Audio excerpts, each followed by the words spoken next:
In this video, we're going to talk about another important information security concept called defense in depth.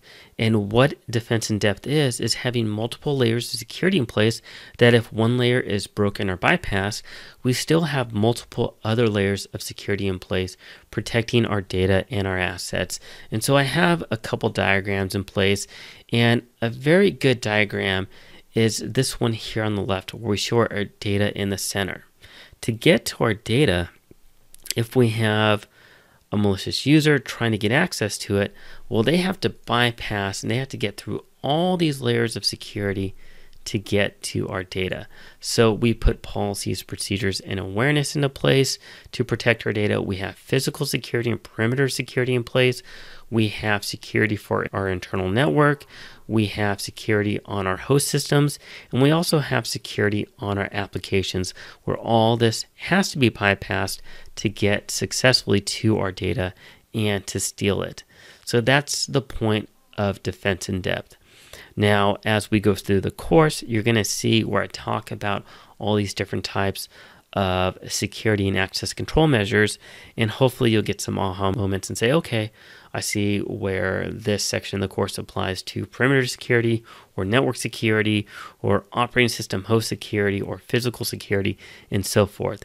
Now, let's talk about this for those of you that are visual learners. Let's talk about this from the perspective of a castle. Let's assume that we have a castle, and here in the center of the castle, let's assume this is where they are storing all their gold, and we have some thieves that are trying to get access to it. Let's assume that the drawbridge is up and it's nighttime and they want to get access to it.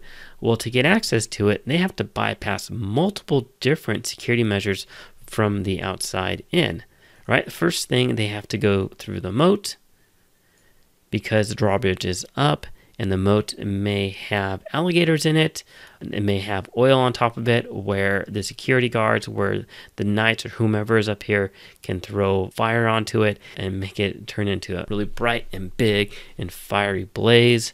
Let's say they get past the moat, well, then they have to get through the outer walls, and still there's going to be people up here, there's going to be guards up here on the towers, on the watchtowers as well, that they have to get past. So they have to get past the walls, and they have to get past the watchtowers, which there are multiple different watchtowers. It doesn't matter which direction that they are coming from, whether they are coming from the sides, the front, or the back, they still have all these watchtowers and these walls.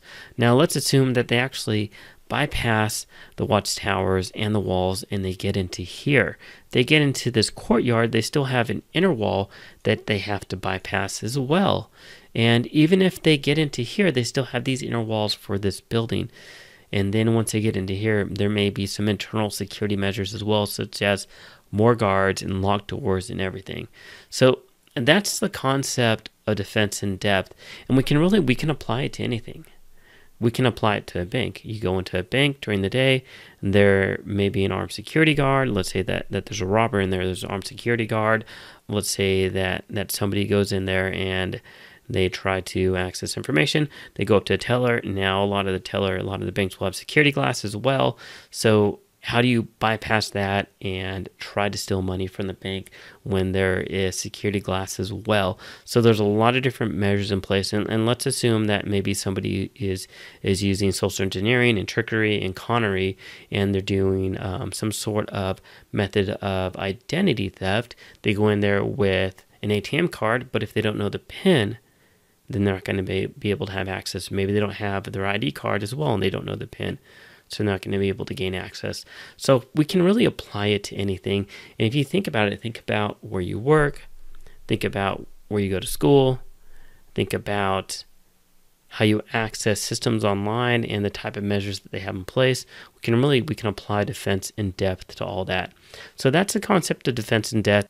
Everything that we're covering in this section, not all of it is implicitly stated on the domain objectives, but it's important to understand these as we go through the course and for you as you learn information security. So when we talk about things such as CIA triad, AAA, defense in depth, and some of the other things we're going to talk in this section, really keep those in mind as we go through this course, because even if all of them not all of them are implicitly stated in the domain objectives. They do play an important role in a lot of the concepts covered in the domain objectives for this exam. So that's going to conclude this lecture. If you have any questions, let me know. If not, thanks, and I'll see you at the next video. Well, I hope that you enjoyed today's video and you learned a lot from it. If you did, please give this video a thumbs up and also consider subscribing to my YouTube channel. Now, if you're interested in taking this full course or just learning more about it, check out the video description down below because I've included a link where you can learn more about the course and enroll into it if you'd like. So again, thanks for watching my video. I appreciate it, and I look forward to seeing you guys at the next video. Take care.